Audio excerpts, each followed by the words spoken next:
ചില ഭാരങ്ങൾ കനം കൂടി വരുമ്പോ തന്നെ നാം ദൈവസന്നിധിയിൽ വെച്ചോളൂ. ആമേൻ. നാം അതിന് ഭാരം കൂടുമ്പോ ഓർത്തുകൊള്ളണം, ദൈവമല്ല, ആത്മഭാരമുണ്ട്. അത് വേറെ. ആത്മഭാരം ഒരിക്കലും നമ്മളെ നാശത്തിലേക്ക് നടത്തത്തില്ല, സങ്കടങ്ങളിലേക്ക് നടത്തത്തില്ല. ആത്മഭാരം മാനസാന്തരത്തിലേക്ക് നടത്തും. എന്നാൽ പിശാച് ഭാരത്തെ ഏറ്റെടുത്താൽ അത് മുറിവായി മാറും. ഒരു മുറിവിൽ ഈച്ച വന്ന് മുട്ടയിട്ട് അത് പിന്നെ പുഴുവായി, മനുഷ്യന്റെ ശരീരമാണെങ്കിലും മൃഗത്തിന്റെ ശരീരമാണെങ്കിലും അതിനകത്ത് പച്ചമാംസത്തിന്റെ സുഖത്തിൽ അത് മുളച്ചു പുടച്ചു വരുന്നത് പോലെ ചില മുറിവുകളെ സാത്താൻ വലുതാക്കിയിടും. ഇത് നമ്മള് കഴുകി ഉണക്കിയില്ല എങ്കിൽ നമുക്കൊരു ധാരണയുണ്ട്, എല്ലാ ഭാരവും ആയിട്ടെടുത്തോളും.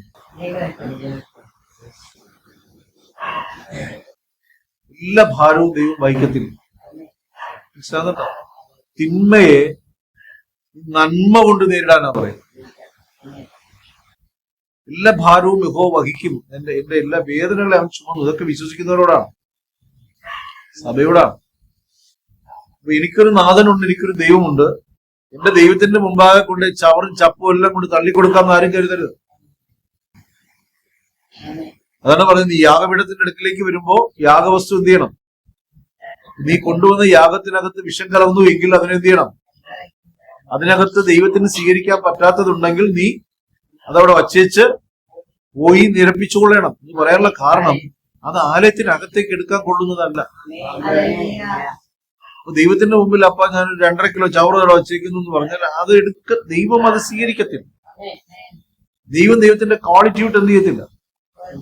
അതാണ് ദൈവത്തിന്റെ ഒരു മനുഷ്യന്റെ യാഗം ഒരിക്കലും പൂർത്തിയാകാതെ ഇരുന്നപ്പോ തന്നെത്താൻ യാഗമായി തീർന്നത്. അതുകൊണ്ടാണ്. ആമേൻ. അതുകൊണ്ട് ഇത് നമ്മൾ അറിയണം. എല്ലാ ഭാരവും യഹോവ വഹിച്ചു എന്ന് പറയുമ്പോ വേണ്ടാതെ ഇനങ്ങൾ കർത്താവ് വഹിച്ചിട്ടേ.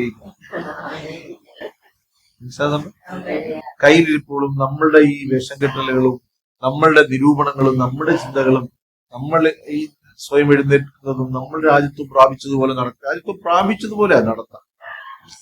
നമ്മൾ രാജ്യത്വം പ്രാപിക്കുന്നതൊക്കെ കരുതെല്ലാം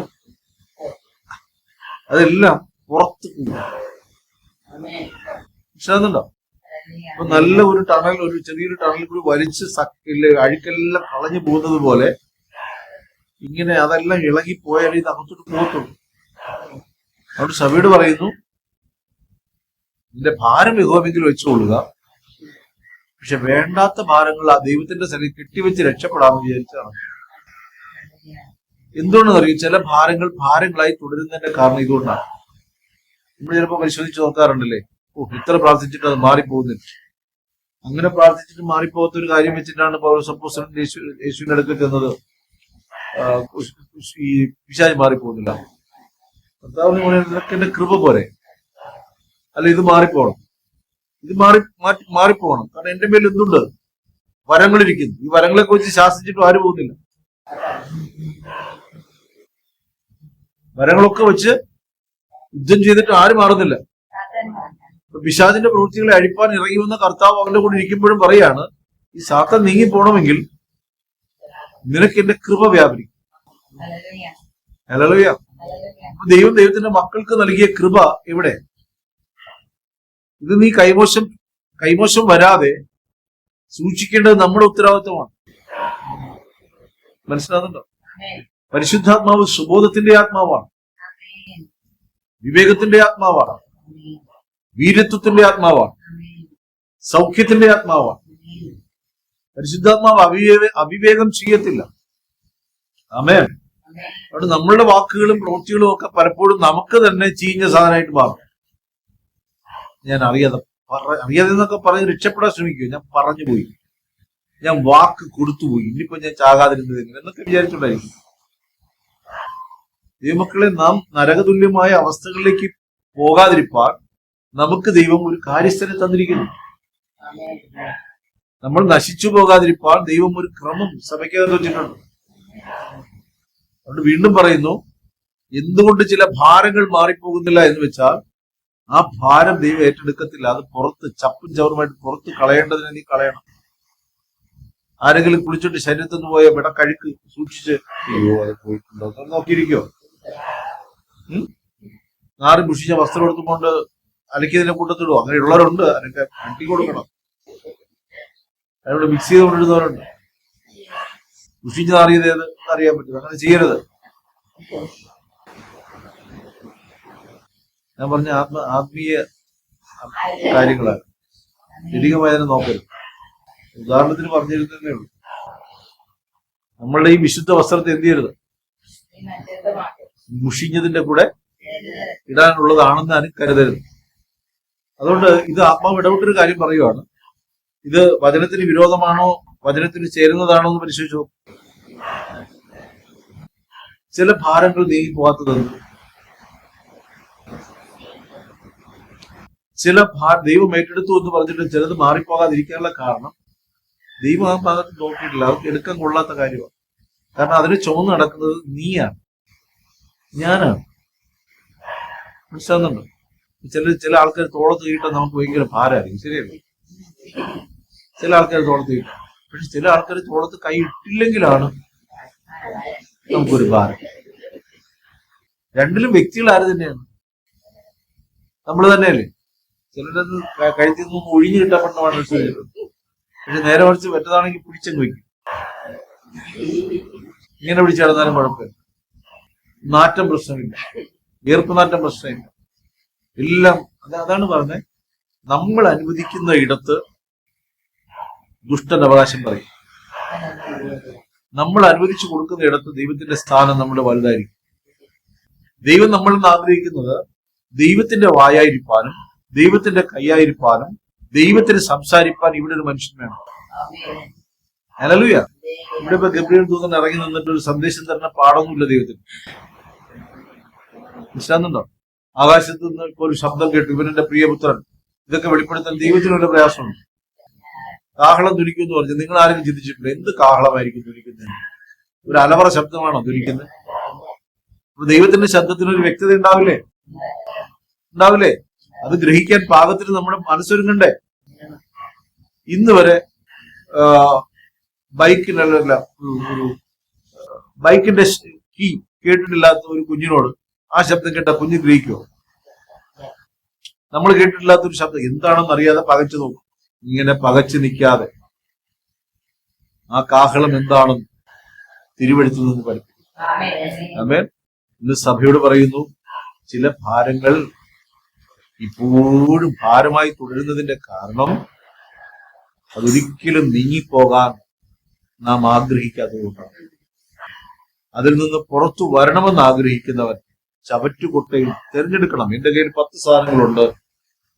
ഈ 10 സാധനങ്ങളിൽ 10 ഒരു സ്ഥലത്തിരിക്കാൻ യോഗ്യതയുള്ളതല്ല. ഈ ബൈബിൾ ഇരിക്കുന്ന സ്ഥലത്തല്ല എന്റെ ഈ കർച്ചീഫ് ഇരിക്കാൻ. ഇത് ഇന്ന് കൊള്ളാം. ഇതല്പം മുഷിഞ്ഞാ പോലും ഇത് കുഴപ്പമില്ല. ഒരു 3 ദിവസം കഴിഞ്ഞ് മൂക്കളെല്ലാം ജീറ്റിയൊക്കെ വെച്ചിട്ട് 3 ദിവസം കഴിഞ്ഞ് വീണ്ടും എടുത്താൽ. ആമേൻ. അങ്ങനെ ചില ഡംപ് ചെയ്ത് കിടക്കുന്ന ചില സാധനങ്ങൾ യഥാർത്ഥത്തിൽ വിളപ്പിൽശാല ഉണ്ടായിരുന്നെങ്കിൽ അവിടെ കൊണ്ട് കളയേണ്ടതാണ്. മലിനത ഒഴുക്കിക്കളയും. വചനം പറയുന്നു, നിങ്ങൾ പിന്നിലേക്ക് എറിഞ്ഞു കളയും. പിന്നിലേക്ക് എറിഞ്ഞതിനെ യേശു അതിനെക്കുറിച്ച് പറയുന്നത് ഇങ്ങനെയാണ്, നിങ്ങൾ അതിനെ എന്ത് ചെയ്യണം?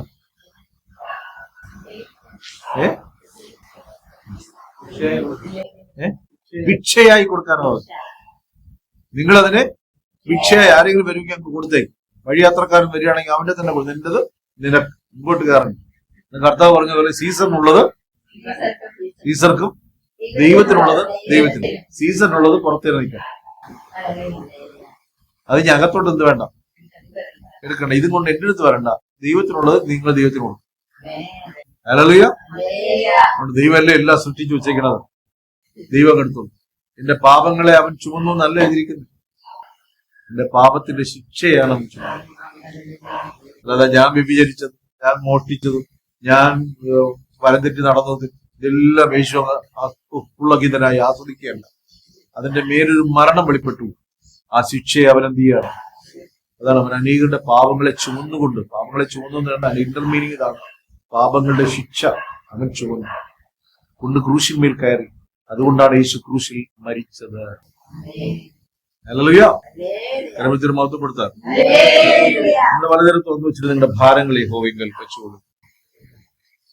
കർത്താവ്, ഇനി ഞാൻ അതിന് ഒന്നുകൂടെ പറയാം, ഒരു കൺഫ്യൂഷൻ വന്നിട്ടുണ്ടാവും, ഏതൊക്കെ ഭാരം കൊടുക്കാം. ചില കാര്യങ്ങളിൽ നമുക്ക് സ്വതന്ത്രമാകാൻ പറ്റുന്നില്ല സിൻസിയറായിട്ട്. അപ്പൊ ചിലത് മാനസാന്തരത്തിന്റെ വഴികളാണ്, ചിലത് ഇങ്ങനെയാണ്. അപ്പൊ പിടച്ചിലുണ്ടാകണം ദൈവത്തിന്റെ അകത്ത് നിന്ന്. ഉറങ്ങരുത്. സങ്കീർത്തന പുസ്തകത്തിൽ രാത്രി ഞാൻ എന്താക്കി മാറ്റി അവിടെ എഴുതി വെച്ചിട്ടുണ്ട്, രാത്രി മുഴുവൻ ഞാൻ കണ്ണീരൊഴുക്കി എന്റെ കിടക്കയെ നനച്ച് ഞാൻ ദൈവത്തോട് ചെയ്തുകൊണ്ടേയിരുന്നു. ഈ ഗ്യാപ്പ് വരരുത്. ഈ ഗ്യാപ്പ് വരാതിരിക്കാൻ നാം ദൈവമക്കളെ എനിക്ക് തരാനുള്ള സന്ദേശത മനസ്സിലാകുന്നുണ്ടോ? നാം എത്രത്തോളം പറ്റി നിൽക്കുന്നു അത്രത്തോളം നമ്മൾ പ്രശ്നങ്ങളിൽ നിന്ന് പുറത്തു വന്നുകൊണ്ടിരിക്കും. അത് നമ്മൾ ഭാരപ്പെടരുത്. പക്ഷെ രഹസ്യത്തിൽ സൂക്ഷിക്കുന്ന ചില ഭാരങ്ങളെ ചുമക്കരുത്. അതിൽ ഏറ്റവും വലുതാണ് ഞാനാണ് റൈറ്റ് എന്ന് പറയുന്ന സമയം. Self righteousness. സെൽഫ് റൈറ്റസ്നെസ് എന്ന് വെച്ചാൽ ഞാനാണ് റൈറ്റ്, ശരി. ദൈവത്തെക്കോ ഞാനാണ് ശരി. ചിലർ പറയാറുണ്ട് എനിക്ക് ദൈവത്തെ താല്പര്യം, എനിക്ക് നിരീശ്വരവാദമാണ് ഇഷ്ടം, ദൈവമില്ല. അപ്പോഴും അവന് ഒരു അസ്തിത്വം വേണം. ഇത് എങ്ങനെ ഉണ്ടായെന്ന് പറഞ്ഞാൽ അവൻ ശാസ്ത്രത്തെ കൊണ്ടുപിടിക്കും. ശ്രദ്ധിച്ചിട്ടുണ്ടോ? ഇതുപോലെ പോഷന്മാർ ഇഷ്ടം പോലെ നമ്മുടെ കരങ്ങളെ വെച്ച്. അബ്ബാ, അങ്ങിൽ നിന്ന് അകന്നു പോകുന്ന യാതൊന്നും ഭവിക്കാതെ നിങ്ങളുടെ മക്കളെ അങ്ങ് കാത്തുകൊള്ളണം. ഞങ്ങളുടെ വായിൽ നിന്ന് വീണ വാക്കുകളും പ്രവൃത്തികളും കർത്താവെ പലപ്പോഴും നിങ്ങളുടെ വചനത്തിന് വിരോധമായി ചിന്തിച്ചു പോയതും നിങ്ങളുടെ വചനത്തിന് വിരോധമായി ചലിച്ചതുമൊക്കെ എന്നറിയാം. അപ്പ ദുഷ്ടന്റെ ആത്മാവ് ഞങ്ങളിൽ വ്യാപരിക്കാതിരിക്കാൻ കർത്താവെ നിന്റെ വചനത്തെ സ്നേഹിക്കുന്നൊരു ഹൃദയം ഞങ്ങൾക്ക് തരണം. നിന്റെ വചനത്തോട് പറ്റിയിരിക്കുന്ന ഒരു ഹൃദയം ഞങ്ങൾക്ക് തരണം. ആത്മാവിന്റെ സ്വാതന്ത്ര്യത്തോടെ നടപ്പാൻ ഞങ്ങളെ സഹായിക്കും. സ്നേഹിച്ചും ആദരിച്ചും കർത്താവെ ഒരുത്തൻ മറ്റൊരുത്തനേക്കാൾ ശ്രേഷ്ഠനെന്ന് എണ്ണിയും അപ്പാ അങ്ങ് ഞങ്ങൾക്ക് പകർന്ന ഫലങ്ങളെ പുറപ്പെടുവിക്കുവാൻ തക്കവണ്ണം ഫലം പുറപ്പെടാതെ ഞെരുങ്ങുന്ന അവസ്ഥകളിൽ ഞങ്ങളിൽ ഫലം പുറപ്പെടുന്നുണ്ട്. അപ്പൊ അത് കാട്ടുമുന്തിരിങ്ങയാണോ നല്ല ഫലമാണോ എന്ന് അങ്ങയുടെ വചനം തന്നെ വിവേചിക്കുന്നു. അപ്പ ഞങ്ങളിൽ നിന്ന് വെളിപ്പെട്ട കാട്ടുമുന്തിരിങ്ങകൾ ഞങ്ങളുടെ വേരുകൾ പൊളിയുവാൻ കാരണമായി ഞങ്ങളുടെ സന്തോഷം വർദ്ധിക്കാതെ നിന്നു പോകും. ദുഷ്ടൻ വെച്ച ഭാരം കൂടിക്കൂടി വരും. കർത്താവ്, ഇപ്പോൾ ഞങ്ങൾ സഭയായി ഞങ്ങളുടെ മുമ്പാകെ ഞങ്ങളുടെ ഹൃദയങ്ങളെ തുറന്നു വയ്ക്കുന്നു. നിങ്ങളുടെ താഴ്ചകളെ അങ്ങറിയണം, നിങ്ങളുടെ ഉഴൽച്ചകളെ അറിയണമേ. അമ്മ അടിയനെ അപേക്ഷിക്കുന്നു, ആരും നശിച്ചു പോകാതെ നിത്യജീവന്റെ അവകാശികളായി ഞങ്ങൾ മുഖാമുഖം അങ്ങയുടെ മുമ്പാകെ സന്തോഷത്തോടെ നിൽക്കുന്നവരായി വെളിപ്പെടേണ്ടതിന് അപേക്ഷിക്കുന്നപ്പ യേശുവിൻ നാമത്തിൽ തന്നെ. ആമേൻ. ഹല്ലേലൂയ. ആമേൻ.